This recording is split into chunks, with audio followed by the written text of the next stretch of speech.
Yesterday we looked at factoring general trinomials. Today we're going to look at trinomials that are a little bit harder, where they're going to have a number a in front of the x squared term. The ones we looked at yesterday only had a 1 in front of the x squared. Today we're going to look at ones where there is a number other than 1 there. There's kind of a process that we go through to do these ones. The first thing that you're going to do is multiply whatever numbers in front of the x squared, the a term, and whatever numbers the last term c together. Let's try it on number 17. So first thing we're going to do is multiply those two numbers. Here it would be 2 and 5. If you multiply 2 times 5, you get the product of 10. Okay. The next thing then that you're going to do is find the two numbers whose product is this 10. So two numbers that'll multiply to be 10, but also add up to be whatever the b term is. In our problem number 17, that's 11. So it's sort of like we did yesterday with kind of just a little twist. You got to multiply, if there's a number in front of the x squared, you multiply to the last term for your top number. So what two numbers here are going to multiply to 10? So they got to multiply up here, multiply, and add to the number down here. The two numbers in this case that multiply to 10 and add to 11 would be 10 times 1. 10 times 1 is 10. 10 plus 1 is 11. So what we're going to do next is split the middle term using those two factors. So what we're going to do is take 11x and write it as 10x plus 1x. And that's okay to do because 10x plus 1x is the same as 11x. We also need to carry down those two other terms though, because we want to keep our expression to equal the same value. So 2x squared plus, and then plus 5 on the back. This expression we have right here is the same as the original problem. We just changed it a little bit. We changed what it looks like, not changing the value. All right, the next thing we're going to do then is factor by grouping. So what we're going to do is group together these two terms, and we're also going to group together these two terms, and we're going to pull out the greatest common factor on each one.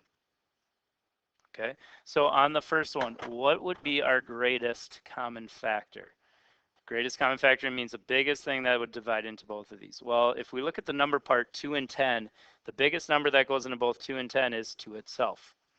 Now this one you also got to look at variables, x squared and x. There's at least one x in both of these, so we can also pull out an x. Now we're going to write what's left over when we do that.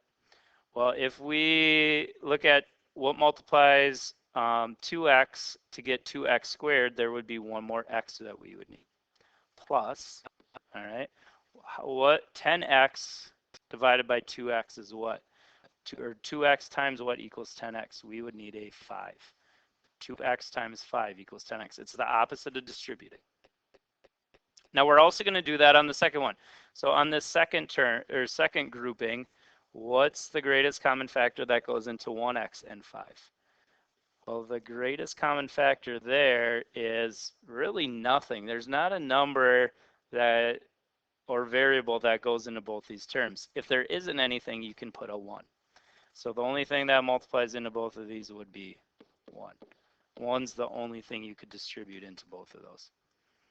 Okay, so now we've factored both by grouping. The last part of the problem is to write the answer. The inside of the groups will be one of the factors. Notice that these two things in parentheses are the same. That becomes one of the terms in our answer, x plus 5. The other part outside of the parentheses becomes our other term. So our other part of the answer is 2x plus 1. And that is our answer. 5x plus 5 times 2x plus 1 is how you'd factor number 17. All right, let's try another one. Number 18. We want to do the same process. So first thing you want to do is to multiply again the first number in front of the x squared and the last number. If we multiply those together, we get negative 21. So we want to figure out what's going to multiply to negative 21 and add to this middle B number of negative 4. So we got to think, what multiplies to negative 21 adds to negative 4?